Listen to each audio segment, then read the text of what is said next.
स्कंद पुराण के काशी खंड में लिखा है, काशी महात्म्य में लिखा है। बहुत सुंदर श्लोक हैं। ब्राह्मणा क्षत्रिया वैश्या शूद्राश्च पापयोनयः कृमिम्लेक्षाश्च ये चान्ये संकीर्णा पापयोनयः कीटाः पिपीलिकाश्चैव ये चान्ये मृगपक्षिणः कालेन निधनं प्राप्ता अविमुक्ते शृणुप्रिये चंद्रार्धमौलयः सर्वे ललाटाक्षा वृषध्वजा अकामो वा सकामो वा मम लोके महीयते। भगवान शिव पार्वती जी से कह रहे हैं स्कंद पुराण के काशी खंड में कि ब्राह्मण हो, क्षत्रिय हो, वैश्य हो, शूद्र हो, और भी कोई पाप योनि जीव ही क्यों ना हो, म्लेच्छ ही क्यों ना हो, कीड़ा मकेड़ा हो, पाप योनि के प्राणी हो, पिपीलिका माने चींटी हो, कीड़े हैं, पतंगे हैं, पशु हैं, पक्षी हैं, ये जो भी काशी में काले निधनम प्राप्ता अपनी आयु पूरी कर देते हैं, उनकी मृत्यु हो जाती है। अविमुक्त क्षेत्र काशी को कहा गया है। अविमुक्त क्षेत्र काशी में जो अपने प्राण त्याग देते हैं, प्राण त्यागने मात्र से चंद्रार्ध मौलय सर्वे, शरीर छोड़ते ही सब चंद्रार्ध मौली हो जाते हैं, शिवरूप हो जाते हैं। उनके ललाट पर चंद्रमा हो जाता है, जटाएं हो जाती हैं, और वृषध्वजा झंडा उनके हाथ में जिन पर नंदी का चिन्ह है, और वो सब शिवरूप होकर के त्रिशूल डमरू और भालचंद्र होकर के, त्रिनेत्र होकर के, तीसरा नेत्र भी उनका खुल जाता है, और वे सबके सब शिवलोक पहुंच जाते हैं। ये काशी में मरने पर कीट पतंग को भी प्राप्त हो जाता है, अथवा उसे जिस प्रकार का मोक्ष अभीष्ट होगा उस प्रकार का मोक्ष काशी में मरने पर मिल जाएगा। काश्याम, पद्म पुराण में भी लिखा है, काश्याम मृतस्य सालोक्यम साक्षात प्राप्नोति सत्तमः ततः स्वरूपताम याति ततः सान्निध्यम स्नुते ततो ब्रह्मैकताम याति न परावर्तते पुनः। काशी में मरने वाले को सालोक्य मोक्ष प्राप्त होता है, फिर सालोक्य के बाद सारूप्य भी मिल जाता है, फिर सानिध्य मिल जाता, सामीप्य मिल जाता है, और अंत में फिर ब्रह्म सायुज्य हो जाता है, एकत्व भी प्राप्त हो जाता है, फिर लौट कर वह नहीं आता है। ऐसी काशी में केवल मरने की महिमा है। महाराज जी पद्म पुराण में यहां तक लिखा है, सुई के बराबर भी, सुई की नौक के बराबर भी काशी में ऐसा कोई स्थान नहीं है जहां मरने से जीव मुक्त न हो जाए। आप सोचिए कैसी महिमा है काशी की। सूच्यग्र मात्रमपि नास्ति ममास्पदेस्मिन् स्थानम सुरैश्च विमृतस्य न तस्य मुक्ति भूमौ जले व्यति वा भुवि मध्यतो वा सर्पाग्निदस्यु पविभिर्निहितस्य जंतोः। काशी की यहाँ तक महिमा है महाराज जी कि काशी में कहीं मृत्यु हो जाए, धरती पर हो जाए, जल में हो जाए, आकाश में हो जाए। देखो मृत्यु के संबंध में हमारे शास्त्रों में लिखा है, आकाश में अधर में मृत्यु नहीं होनी चाहिए। इसलिए हमारे यहाँ जब ठंडा पड़ने लग जाता तो कहते अब हमारा समय पूरा हो गया, हमको जमीन पर ले लो, क्योंकि पलंग है, खटिया है, तखत है, तो वो आकाश हो गया। दूसरी तीसरी मंजिल में भी मुक्ति प्रभावित होती है, इसलिए जमीन। अब बेचारे बम्बई कलकत्ता में रहने वाले फ्लैटों में रहे तो उनको तो स्थिति ऐसी ही है, वो क्या कर सकते हैं। लेकिन नीचे भूमि का तल होना चाहिए और साक्षात भूमि होनी चाहिए, ऐसा हमारे गरुड़ पुराण आदि शास्त्रों में, पुराणों में लिखा है। लेकिन काशी की ऐसी महिमा है कि काशी में धरती पर, आकाश में, जल में कहीं भी मृत्यु हो जाए, सर्प के काटने से मृत्यु हो जाए, अग्नि में जलकर मृत्यु हो जाए, बिजली गिरे और बिजली गिरने से मृत्यु हो जाए तो भी मुक्त हो जाएगा। अकाल मृत्यु मरने से भी काशी में मुक्त हो जाएगा। ऐसी काशी की महिमा है। बोलो काशी विश्वनाथ भगवान की जय। तो ये काशी की महिमा नहीं है, काशी की तो है ही है, व्यक्ति की भी महिमा, ये आपकी उदारता की महिमा है। तब पुर कीट पतंगहु पावहीं। आपके पुर में कीट पतंग भी मोक्ष को प्राप्त कर लेते हैं। काशी की विशेषता क्या है? बहुत सुंदर श्लोक है। जितेन्द्रियाः पाप विवर्जिताश्च शांता महांता मधुसूदनाश्रयाः अन्येषु तीर्थेषु मुक्ति भाजो भवन्ति काश्याम अपि को विशेषः। जितेंद्रिय हैं, पाप रहित हैं, शांत हैं, महांत हैं, मधुसूदन भगवान के आश्रित हैं, ऐसे प्राणी किसी भी तीर्थ में मर जाए उनकी मुक्ति हो जाती है। काशी में विशेषता क्या है? बोले भैया विशेष शृणु वक्ष्यामि काश्या कथय तो मम। काशी की विशेषता ये है कि यहाँ बिना साधन के भी मुक्ति हो जाती। अन्यत्र साधन से मुक्ति होगी, पर यहाँ केवल काशी की महिमा से, विश्वनाथ जी की कृपा से मुक्ति हो जाती है। भवन्ति काशी माहात्म्यात् सिद्धान्येव न संशया अन्यत्र माधु सुकृतैः कृतैर्मुच्येत वा न वा। साधन करने से मुक्त होगा कि नहीं होगा पक्का नहीं किया जा सकता, पर यहाँ साधन करे तो न करे तो मुक्त हो ही जाएगा। लेकिन एक बात और लिखी है महाराज, वो ये है कि जो संसार से भयभीत हैं, कर्म बंधन में जकड़े हुए हैं, जिनकी गति का कोई साधन नहीं है, उनकी भी गति वाराणसी बन जाती है। संसार भव भयभीताये बद्धा कर्म बंधन ये भीताये ये बद्धा कर्म बंधनैहि येषां क्वापि गतिर्नास्ति तेषां वाराणसी गति। काशी महात्म्य में लिखा है उनके लिए वाराणसी गति है। श्रुति स्मृति विहीनाये शौचाचार विवर्जिता तेषां क्वापि गतिर्नास्ति तेषां वाराणसी गति। श्रुति स्मृति से विहीन है, शौचाचार से भी विहीन है, जिनकी कहीं गति नहीं, उनकी गति काशी में मरने से हो जाती है। बोलो काशी विश्वनाथ भगवान की।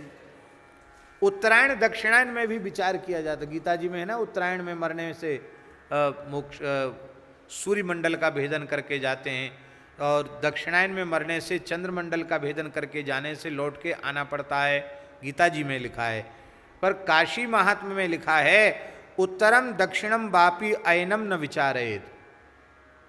काशी में उत्तरायण दक्षिणायन अयन का विचार नहीं करना चाहिए। कोई महीना हो, कोई समय हो, काशी में किसी भी समय मरने से मोक्ष होगा। सर्वोप्यस्य शुभ कालो यविमुक्त प्रिय यतः।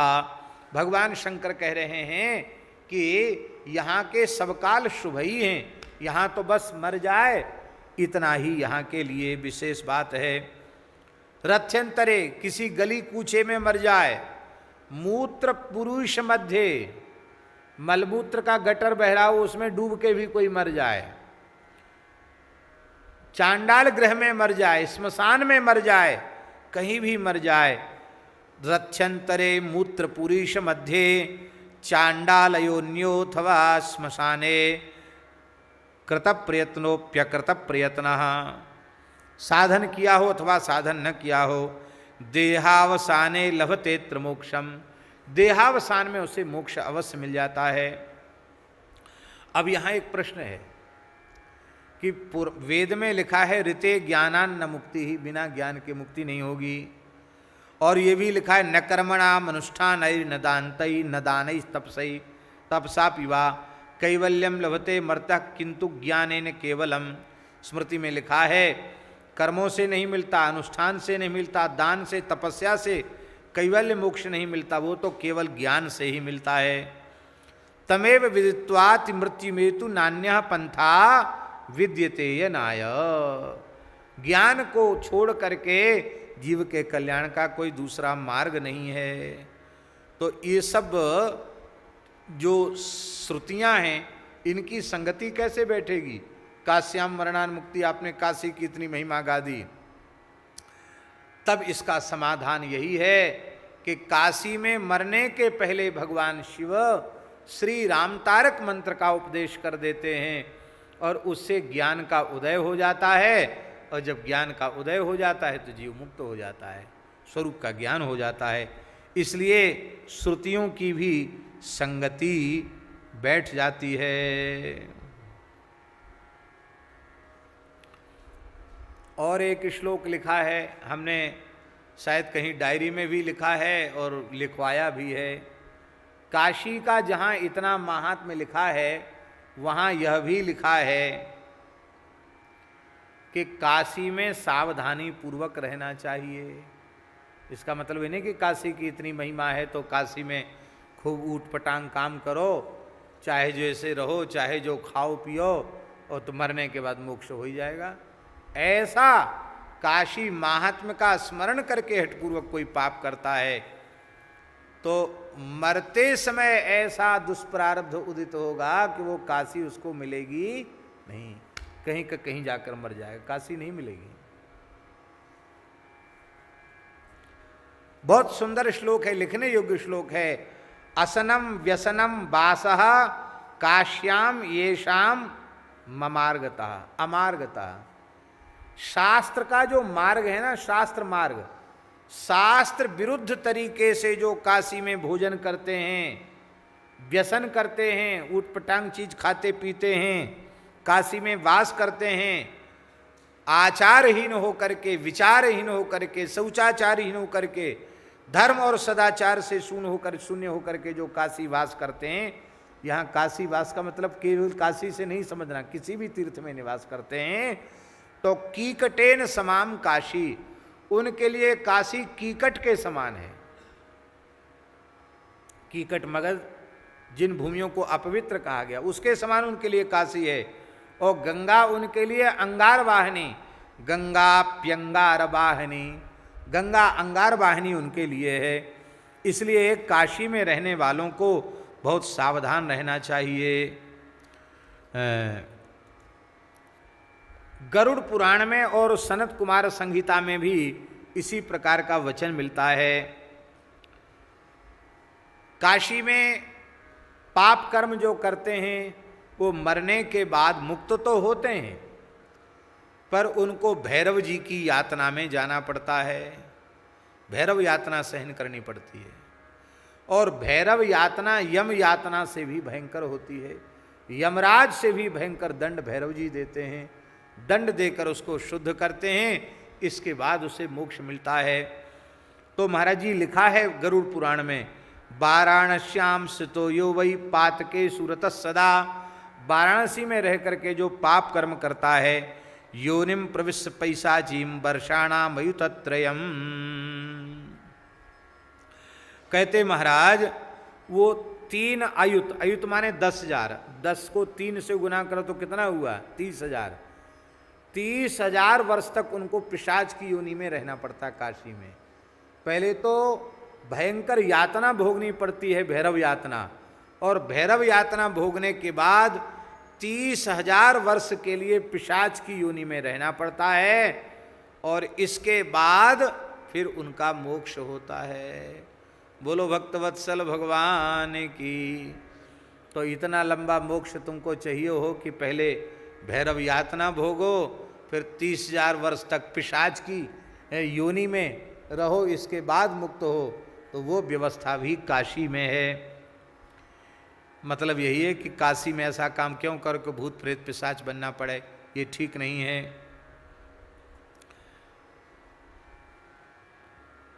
पर ये होगा तभी, बहुत ध्यान से सुने, ये होगा तभी जब काशी में ही मरोगे तो, और कहीं पाप कर्म करके काशी में रहे जीवन भर और मरने के लिए और कहीं चले गए और कहीं जाके मर गए, तब तो फिर घोर नरक भोगना पड़ेगा, फिर मुक्ति का कोई ठेका नहीं है।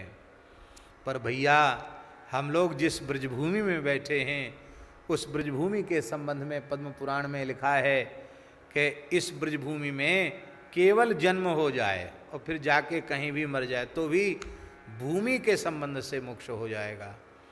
यहाँ आकर केवल मर जाए, पैदा कहीं हुआ है तो भी मोक्ष हो जाएगा। और लिखा है महाराज जी, यहाँ पैदा भी नहीं हुआ, यहां मरा भी नहीं, कहीं मर गया, वहां से शरीर लाकर यहां जला दिया जाए तो भी मोक्ष हो जाएगा। चौथी बात लिखी है, यहां दीक्षा संस्कार हो जाए, है? चाहे यज्ञोपवीत संस्कार हो जाए या वैष्णवी दीक्षा संस्कार हो जाए अथवा विवाह संस्कार भी हो जाए, वो भी एक संस्कार है, इतना भी यहां हो जाए तो भी मोक्ष हो जाएगा। और यहां मर जाए तो कहना ही क्या है फिर। इसलिए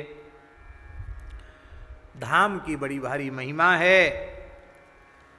यहां भी ब्रज में भी जो पाप करके मरते हैं उनको भी भूतेश्वर महादेव की सेवा में जाना पड़ता है। भूतेश्वर महादेव है ना मथुरा में, भूतेश्वर महादेव, उनको थोड़ा क्या करते हैं, पूज्य पंडित श्री जगन्नाथ प्रसाद भक्तमाली जी महाराज कहते थे, महाराज जी पंडित जी का उदाहरण देके करते थे, बोले भगवान भूतेश्वर महादेव वो पाप कर्माओं को रस्सी में बांधते हैं और बांध करके 84 कोस की परिक्रमा करते हैं रगड़ते हुए, तो घिसट घिसट के रगड़ में रज में वो सब निष्पाप हो जाते हैं और सबको भोले बाबा फिर ठाकुर जी की सन्निधि में भेज देते हैं। बोलो वृंदावन बिहारी लाल की। ये बात हमने प्रसंगवश इसलिए कह दी कि भाई आप लोग काशी महिमा सुन रहे हैं, काशी की महिमा तो है ही है, विश्वनाथ जी की महिमा है ही है, वही विश्वनाथ जी यहाँ भूतेश्वर के रूप में भी जीवों पर कृपा करते हैं। बोलो भक्तवत्सल भगवान की जय। तो यहाँ काशी में रहने से भगवान विश्वनाथ कृपा करके तत्व ज्ञान जीवों को प्रदान कर देते हैं। श्री गोस्वामी तुलसीदास जी एक अच्छी प्रकार से इस सिद्धांत को स्वीकार किए बैठे हैं कि जहाँ कामनाएं चित्त में घुसी हुई हैं वहाँ रामचरण रति प्रकट हो ही नहीं सकती है, क्योंकि जहाँ काम तह राम नहीं, जहाँ राम तह काम, तुलसी कबहू की रह सके रवि रजनी एक ठाम। निष्काम होना बहुत आवश्यक है, कामना शून्य होना बहुत आवश्यक है, इच्छा रहित होना बहुत आवश्यक है, काम शून्य होना, काम विकार शून्य होना भी आवश्यक है। गोस्वामी तुलसीदास जी का विश्वास है कि भैया काम को जलाकर भस्म करने वाले तो केवल भोले ही बाबा हैं।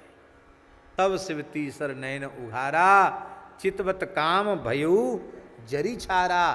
तो हे काम रिपु, आप ही काम को जलाने वाले हैं, काम के शत्रु हैं, अर्थात आप कृपा करके हमारे कामना रूप काम को जला दीजिए, जिससे हम विशुद्ध श्री रामचरण रति की प्राप्ति के अधिकारी बने।